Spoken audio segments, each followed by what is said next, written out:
Let me hit this click OK. And so, hey everybody, welcome to the Real Dads Network. We've been meeting every Thursday for how many years? Haven't missed a Thursday. And so today we have a very special guest, Stanley White, author and founder of Single Dad's Guide. His mission is simple: help dads feel confident in the kitchen so they can be even more confident with their kids. One meal, one moment, one conversation.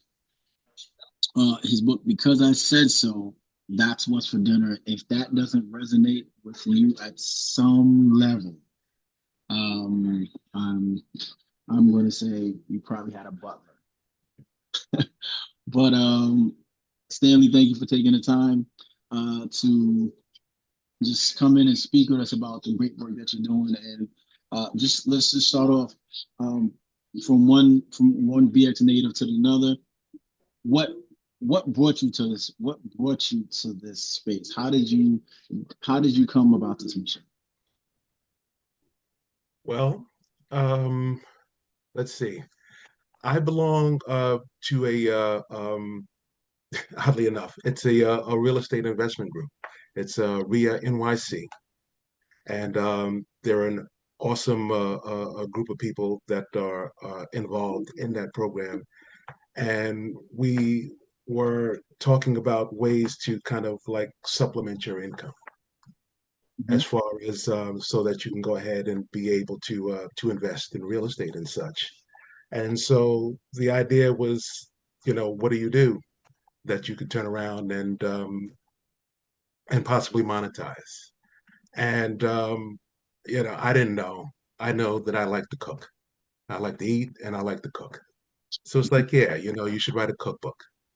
All right. But, I don't consider myself a chef and I don't have a repertoire of recipes or anything like that. That's not how it came to me. So I just understood who I was at this particular point. I was a single father. I was just recently divorced, and and it was I'm raising my son, so I'm the single dad. And so rather than doing a straight-on cookbook, I just kind of like phrased it so in my voice and where I was at the time. And this felt like the stuff that I was doing right, within all of that. And it took a long time for me to complete this book because I was, doing it and then Mhm. I wasn't doing it. Life is lifing. And but I came back and finished it up, and it turned out to be more of a not a cookbook, but a how-to cookbook Mhm. for those single fathers out there who may, have some in trepidation as far as getting into the kitchen and cooking and realizing that they can do this normally, and how Uber Eats and Grubhub, are not your friend. They I are like the that. I break like that. glass in emergency, but Mhm. this is something that we are capable of doing. And at the same time, what it does is, putting in that type of time, for yourself and your children. It's a natural bonding moment. Mhm. um, you can look at the holidays and how we all gather around holidays, around the meal. That's when the love happens. The Mhm. swapping happens. That's when the arguments happen. But it happens with love. You know, Mhm. and so that's kind of like where that all came from, where it was born from. Um, and it was just my observations a lot through the years as far as what was going on between my son and I, and how the kitchen and particularly mealtime was kind of a net in all of that. Love it. I love it. My next question for you is, in terms of determining what you're going to cook, what is that one meal that you feel really is like your go-to meal? Like, what is your go-to meal for you and your son? You're like, this is one of our favorites to cook. This is the one that really kind of like seals the deal. Well, through the years and through trial and error, you know, Okay. there were, a few dishes.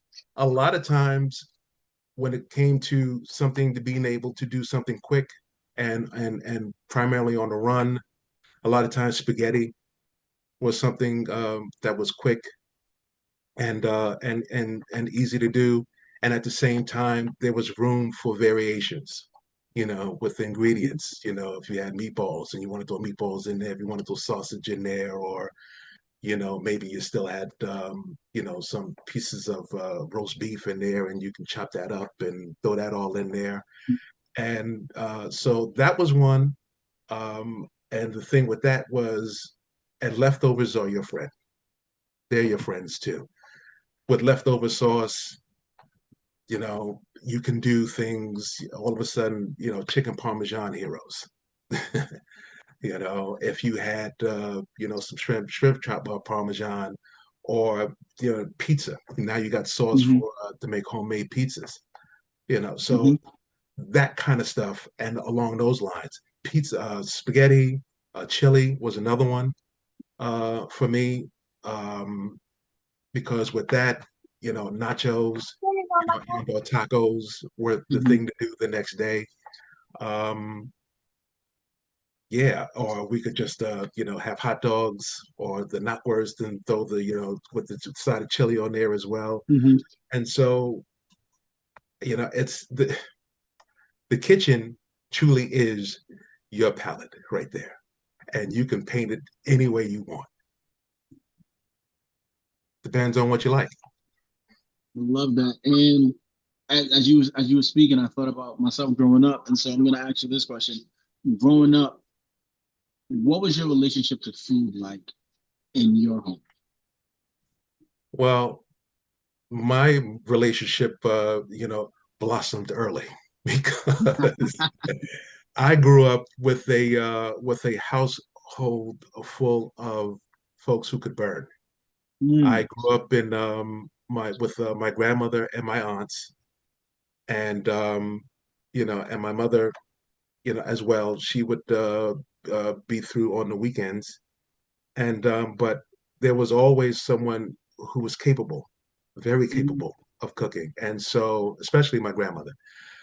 So when she got started, and those smells start going through the house and all like that, okay, this needs to happen, and it needs to happen now. And so for me, I would kind of hang out, by the kitchen. I'm the official taster, even though they mhm, weren't even looking for one, between me and the dog and all like that. And it's like, listen, get out of here, and we'll call you when it's done. But the meals that they put down on the table, for us, me and my cousins and all, it was, those were special times because again, they could burn. And anyone who would come to our house, because we kind of like had a an open door kind of policy mm, growing up in our house, and and the neighbors, and that was the thing back then when I mm, was growing up, because I grew up in the 70s, 80s, and what have you. Those were those formative years, and I grew up in the Bronx, and yeah, yeah, boogie down in the house. Okay, that's right, you know it. And during that time, it was considered burning. I know Otis was here last week, and he mentioned that as well, that he grew up, in and around that time. So yes, we do have that in common.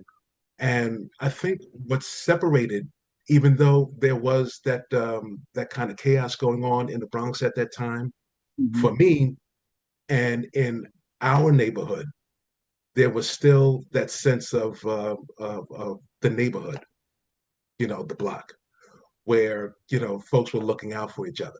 The elders were looking out the window, mhm, seeing what's going on, and if you did something out of pocket, by the time your folks got home, they mhm, would want to hear about it. It was all of that.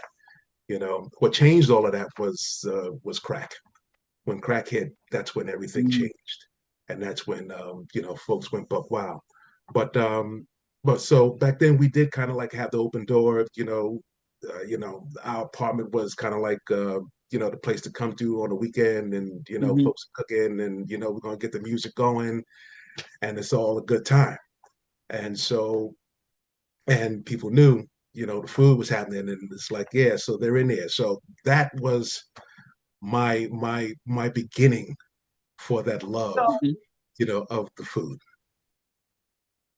I Had no love choice. and Had no choice. you said something interesting when you talked about the Bronx burning, which is going to lead to my very next question. What recipes do you have for people whose kitchens are not fully stocked? So, and I asked that question because growing up, my relationship with food was way different than it is now. Even though my mom worked, had three jobs, we still ended up on welfare. And Mhm. so, three jobs and welfare, that's two very different kitchens, and we were on government assistance. And so, the meals changed. And so, I think about now people whose kitchens are not fully stocked, what meals or mealtime ideas do you have for them?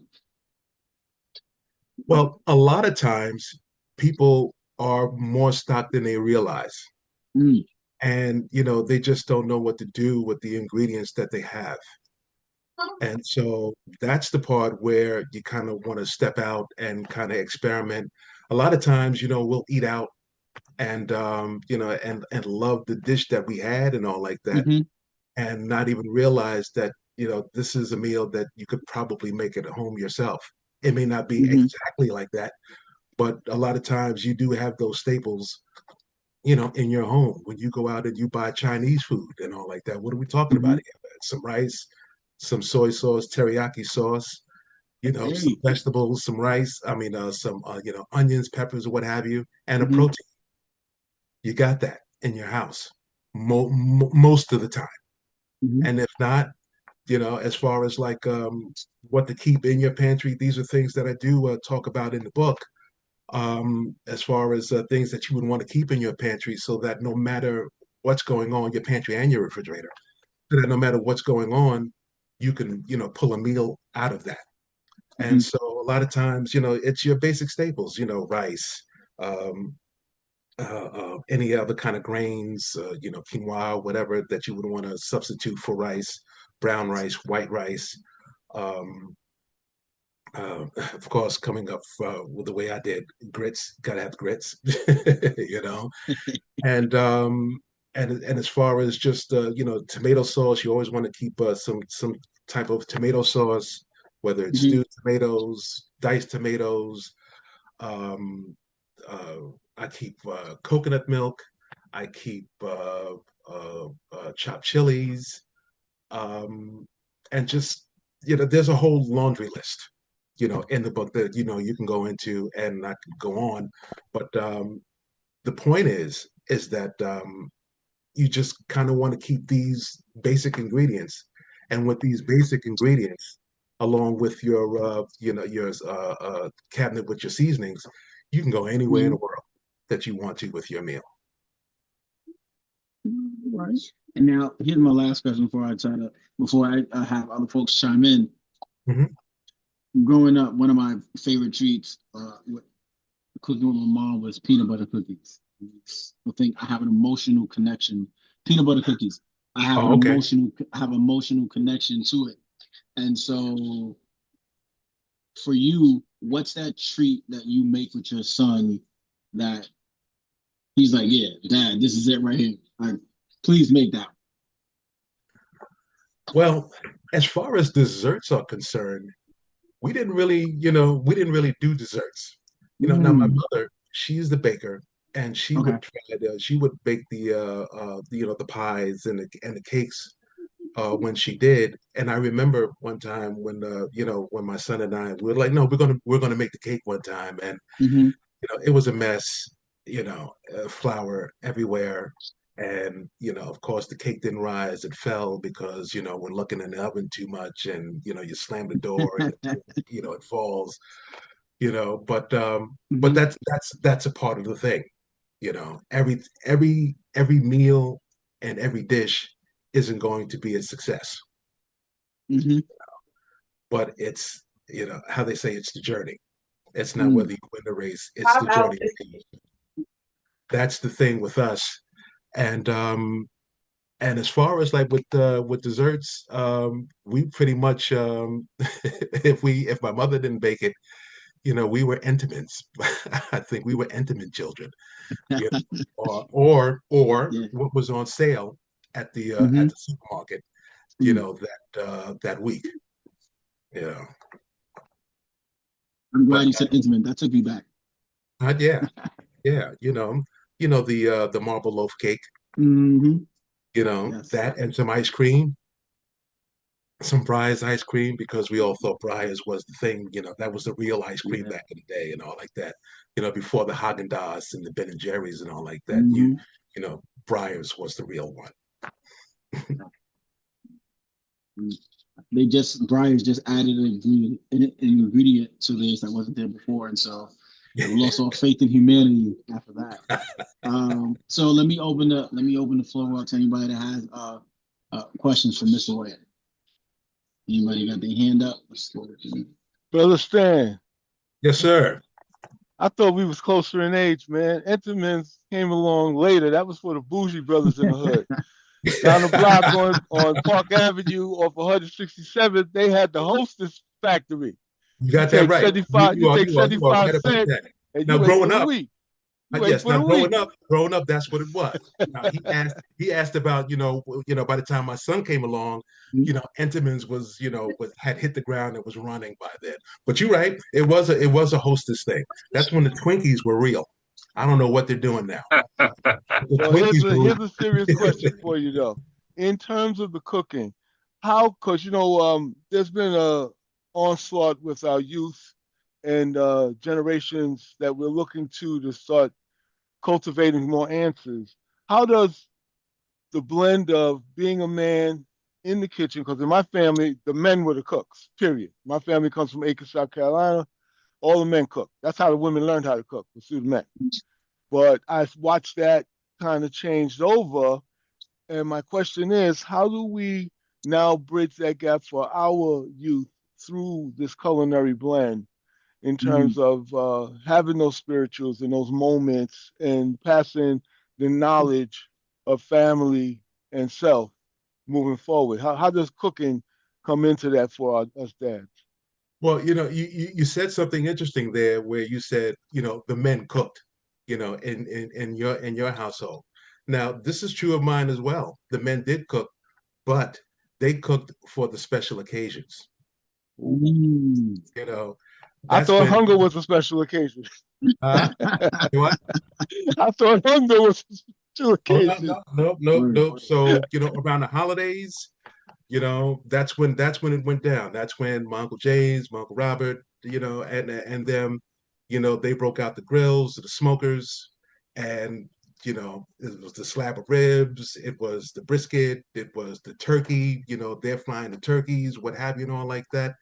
Mhm. And they did their thing for the daily operations. That's pretty much where the women, in my family, that's where they shined. Mm.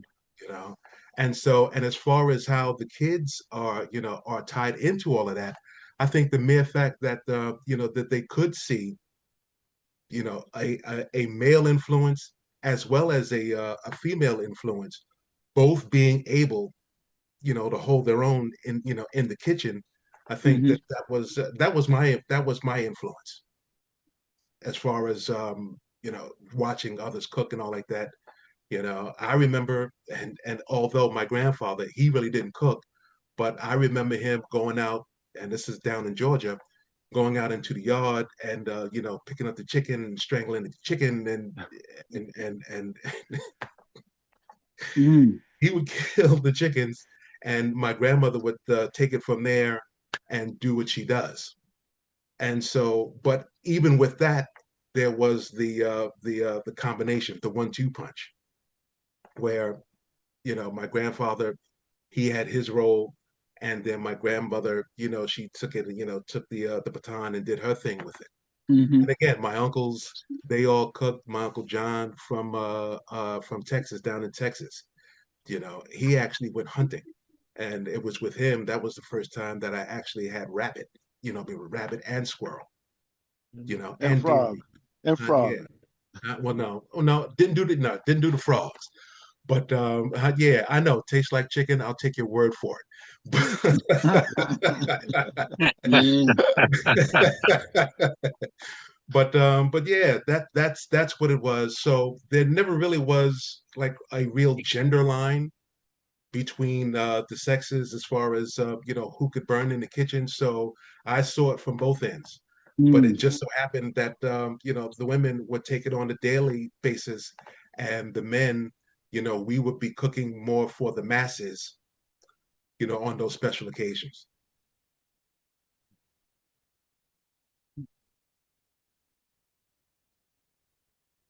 Anybody else have question? I see iPad too. Tell us your Hey, name, bro. how you doing? My name is Rodney.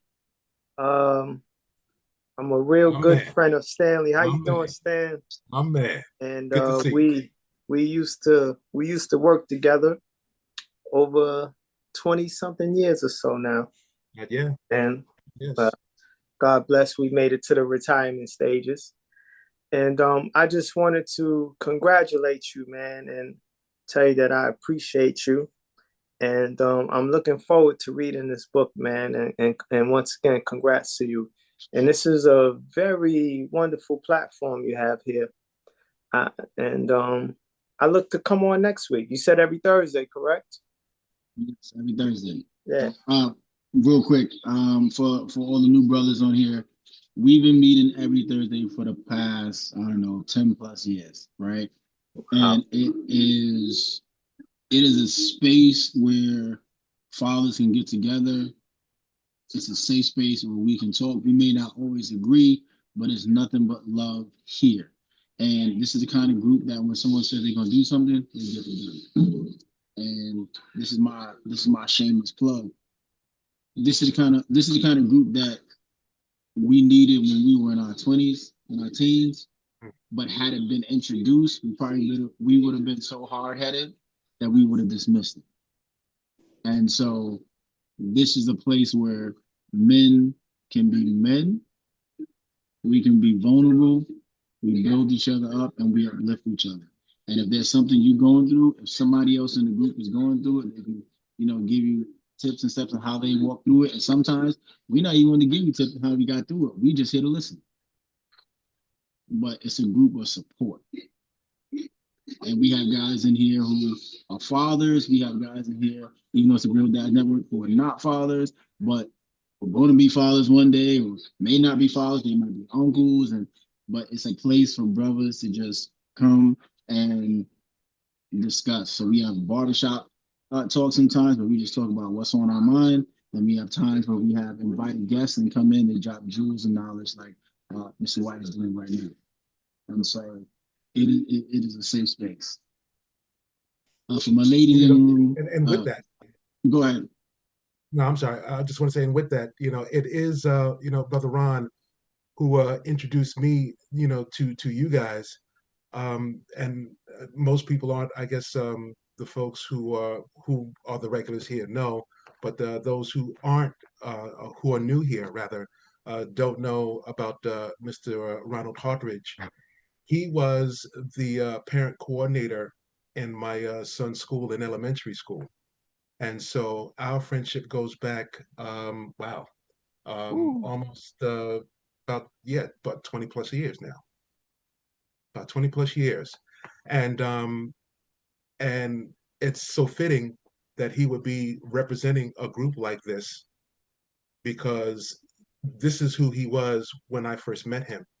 Mm, Back when my son started to attend the school, and I could come in and talk to him, father to father, and we could discuss, our kids, and just how we need to move forward productively and positively moving forward. And this is something that he's done throughout those years. And I want to thank him, for bringing me to you guys, because this is exactly what I was talking about when I actually put this book together.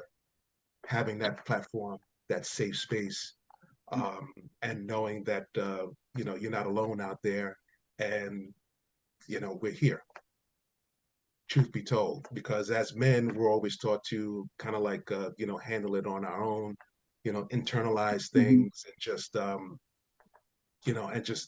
work it out, figure it out. But no, it is a community thing. It is a village thing, and that works best. That is how our elders, believe it or not, got things done. Mhm. So we kind of bought into the that line where we stand on our own. No man is an island, and once we realize that, we can start to get things done. Well said, well said.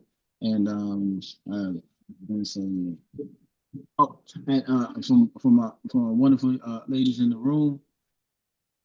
Thank you for being here. This is typically a space where we just have the brothers in here, and we're not knocking the ladies, but it's typically a space just for the fellas, so we can talk about things that are going on with men, going on with dads, and really work our way down. So we're not knocking you. You're welcome here today, but typically a free space where it's just the fellas. All right, but again, you're welcome here today. Stand for bro. He said y'all. He invited y'all, so y'all good. And Stanley, another thing that we do is we do a check-in with the fellas. So we always want to check in where we're at emotionally, how's our week, see what our goods, our wins are, and maybe some things that may not be going on. But before we actually get to that, one question I was going to ask you is, for you working in this space, what power do you see building relationships with your child through cooking? Okay, say that again. You was a little low. So, what power or transformative piece do you see has happened with your son through building this relationship in cooking? Um, Communication more than anything. Mm, Um, because while we would be in the kitchen, cooking, we would talk.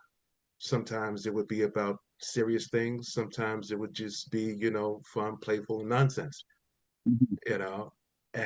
But I think what was established during that time was, I guess, kind of like the pillars of what this is about. mhm, Establishing kind of a safe place, whereas he can say what he wants to say, and I always made it my business, or I tried to anyway, to allow him to finish sentence before I responded.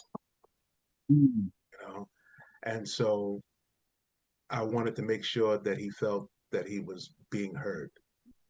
A lot of times, for me growing up, uh, sometimes that didn't feel like that was the case all the time, that I was being heard. And so, I guess particularly with my own father. So that was the thing that I wanted to make sure that that type of strain, wasn't there. And so that was purposeful, and it was mindful, so that because we need to know what's going on. mhm, We need to know what's going on with our kids. And so, and if they don't feel like they can express themselves, then that's a problem. Now, if you're going to express yourself, of course, you're going to express yourself respectfully, mhm, and as the father. This is what, that's where we come in. That mhm, is our role, to bring that, the respect and discipline, and to understand how that can take you, or where that can take you in life, so get used to that. But yeah, that was the biggest thing. And so, so it allowed, so that when we weren't, and as he's grown, that we don't have to wait for the kitchen, for him to actually come and and say what's going mhm. on. I can ask him what's going on, and he can feel obliged to tell me. And I want to highlight what you said about communication because it's so important, particularly for our young men, to learn how to communicate and this is the father in me, but this is also the educator in me. The vast majority of issues that they get into are because of miscommunications, because people don't know how to effectively, particularly young boys, they don't know how to effectively communicate with each other. And so instead of communicating, yeah, or when they attempt to communicate, the lines get crossed and it leads to conflict. Mm-hmm. And then the other side of not communicating at all, holding everything in, and then either deteriorating in silence, because as a man, you gotta be tough. You always gotta, right? Or then you explode in somebody who has absolutely nothing to do with the actual issue because you never addressed it. Yeah, right. And I love how preparing a meal can bring you to a space where you let down your guard, and casual conversation, like you say, can go from this kind of laissez-faire, laid-back conversation can then turn into something deep and introspective. And so I definitely commend you on that. Like, I absolutely love that. And communication is key. I know I'm Yeah, pushing to I the mean, quiet place. a lot of times that's how I, was able to find out what was going on with him at school. Mm, And, if there was a teacher, that he wasn't getting along with or what have you, mm, like that, we could have that conversation. I could hear his side. And, and then if that was the case, I could take it to Ron. Ron, listen, this teacher is, what's going on here? And so yes, the communication lines, were there. And as far as what's going on with school, or if there's some girl, I think she likes me and all this other kind of stuff, mm-hmm, that was the time, and that's when all that kind of stuff would come out, and it was great. And that's that's the thing where usually the fathers are not they're not included in that part, you know, because that line of communication hasn't been established. And I'm so thankful that that through the years, and it hasn't always been rosy, and we've had our rough patches, especially when the hormones kick in and all like that, mm-hmm, and they think they know everything, and they don't need to hear anything from you anymore. And as a matter of fact, they may not think they need to tell you everything anymore. But mm-hmm, we are who we are, as men, and as fathers and all like that. Then we're not going for the okey doke and all like that. And it's like, mm-hmm, no, you are you are going to explain yourself, and whatever the problem is, we can get past the problem. Just don't lie to me. When you mm-hmm, lie to me, now we got, that's when all bets are off. You can come and mm. talk to me about anything. Just don't lie to me. So those were our ground rules. Love it. Absolutely love it. We got a question here. Peter, I see your hand up. You can unmute yourself. Hi. How you Thank doing? you, thank you, thank you. I just want to say this is an amazing platform. And before I comment on Stanley's book, which I've read, and I want to say I'm looking forward to seeing Mr. Phillips.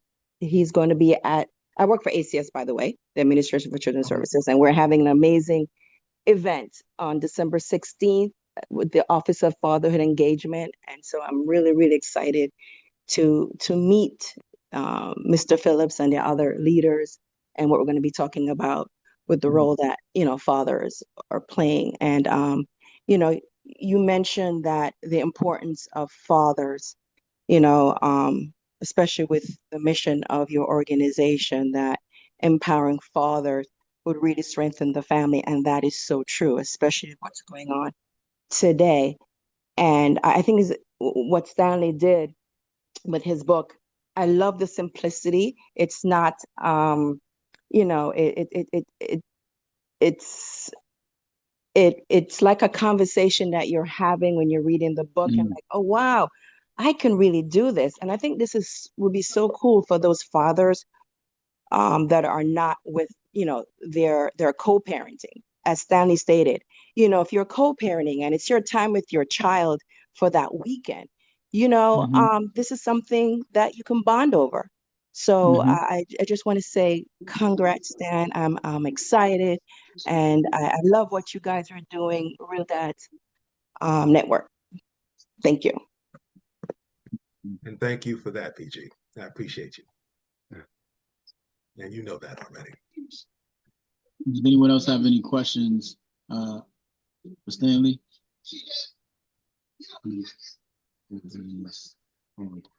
Come on, what you got? What you got? All right, come on, hey, Oh, fellas. sure, sure. I got a question. How you doing? Tell us Hello, your name, bro. yes, this is Coach William Moore from the great state of New York here in Brooklyn. And Stan is a part of our group, and we're just so proud of Stan and everything that he's done. I think this book really comes, at a right time with everything that's going on. He's, he was so funny because when he was conceptualizing the book, he would talk to us about it. So for him to actually do it and then for him to come through and now he's starting to get his flowers, we just really appreciate that. Um, a question was posed. I was really anxious to hear the answer to, and I think we kind of skewed off about how do we bridge the gap, with the youth in Mm-hmm. regards of, how do we do that? Because there's so many eateries out there because people ain't cooking no more because they don't know how to. They don't know how to stretch food and things of that nature. Mm-hmm. In your opinion, Stan, how can we bridge that gap to maybe get more of the youth back in the kitchen? Mm-hmm. Well, as far as in the homestead is concerned, if I don't know if you were here earlier when I had said that Grubhub and Uber Eats and all, Mm-hmm. they're not your friend. And at the end of the day, it even works out economically to just Mm-hmm. go ahead and prepare your meals at home. So if that type Mm-hmm. of activity is going on in the home and the kids are there, so that they can benefit from the meal and all like that, there's your opportunity, to start bridging that gap, if there Mm-hmm. is one. And so I think you just have to be mindful of it and take advantage of it. A lot of it could be just as simple as when it's time to go grocery shopping, and take your kids with you, and I so that they can feel that they're a part of what's coming in, so that Mm-hmm. when it's time to go into the kitchen and start preparing, they're aware. Okay, we got some shrimp this week. Let's do this. I want to do it too. I want to learn how to do it, or can we do it this way, or what have you, like that. And you just lay the groundwork like that. I think it's as simple as starting right there, and Mm-hmm. then after that, it can grow and it can blossom. And it also depends, I guess, what age range we're talking about as well, because I guess most teenagers may not want to go to the supermarket with you. But I was one of those kids who was, because it I wanted to be in on what was coming in, because I know at the end of the day, once it's prepared, it's going to be super fantastic. And I could say, yeah, I'm glad that you took my idea and got those pork chops, because when you make those smothered pork chops, I'm in heaven. Wow. Appreciate that. Yeah, I got grandkids now. I got grandsons. So, definitely that's a great thing. I can take them to the supermarket and that's kind of how we can get that started. So we Mm-hmm. appreciate you, Stan. And Yes, and looking forward to getting coach. my copy of the book so I can Well, read it. yes, yes, and we've been missing each other, but that we're going to settle that this week. And I need to see you, Coach. Coach is also, I had mentioned earlier, and I think this was before you got on, about because they asked me the origins of this book, and I did Mm-hmm. mention about how I am a member of RIA NYC. He is one of the co-founders, along with Dr. Teresa Martin, who have been, I can't even express the instrument that they've been in my life, as far as just putting me in the right direction and moving forward and thinking positively and trying to achieve and build something. This book is a direct product of my relationship with Coach Moore and RIA NYC. And so I can't thank them enough. And so I'm glad to see that you're here, Coach. Thank you for showing up, and thank you for the influence that you've been. Sharp, my man. Yes, sir. Thank you. Mhm. And thank you And for this platform. I didn't know this existed. You guys have got a new fan. I will definitely be on because this is definitely needed. There's something out there called no contact Mhm. that I'm hoping that we can get a chance to discuss, in other forums because there are a bunch of kids out there that are having no contact with their family. And I think there's something that Mhm. needs to be done about that. So I look forward to that type of a conversation. Got it. All right, we look Got forward to having you back. And I was going to say, Stanley, what you're doing is also super important because I believe it's the National Library of Medicine .gov. They did research, and I mean, again, you probably already knew this, but the research shows that when kids are cooking with their parents and cooking at home, when they're involved in the process, they are more inclined to eat vegetables, veggies, and eat healthier, and they Yes. build a healthier relationship with food. And so, um, we need more and more, particularly now more than ever, of our young folks cooking, learning how Yes. to cook, and being in that space You are absolutely right. for their health benefits. Now more than ever. I mean, you have Hmm. channels on TV, network channels that are dedicated, to Hmm. food and its Hmm. preparation. And so, and even something as simple as that, where you can watch something like that with your kids, and like, you know what, we can do that too. Hmm. Let's jump in here and let's get it done. And and yeah, and the supermarket for me was always a sanctuary. Mm. I love going to the supermarket and going up and down the aisles and just seeing what's what, and Hmm. just kind of visualizing, what I can do, with the various ingredients in there. And so, yeah, Mm. give your kids that opportunity as well. You can be walking the produce section and it's like, see different vegetables, how do you think that would taste on a pizza? You want to Hmm. try? Let's give it a shot, you know, something as simple as that. And I think we said we had a conversation before everybody jumped on, but I'll reiterate. Being here in Georgia, we have what would be home economics in my school, and I don't care where the kid comes from, no matter how belligerent that kid acts in a different class. When they step foot into home economics, they find their sanity and they are attentive. They want to learn how to make this meal. They want to learn how to cut. They want to learn how to blend different tastes, and they want to eat their result. And then they want to eat the other food that was prepared by the other kids, and they turn into food critics. But to watch them be hands-on and do something that they genuinely care about is something that every kid needs. Because and again, eating is not a want; it's a need. You need to eat, otherwise you'll Right, die. right. Um, These are survival right? skills. Yes, and so they're inherently locked into it, and so it is something that again can't stop commending you for.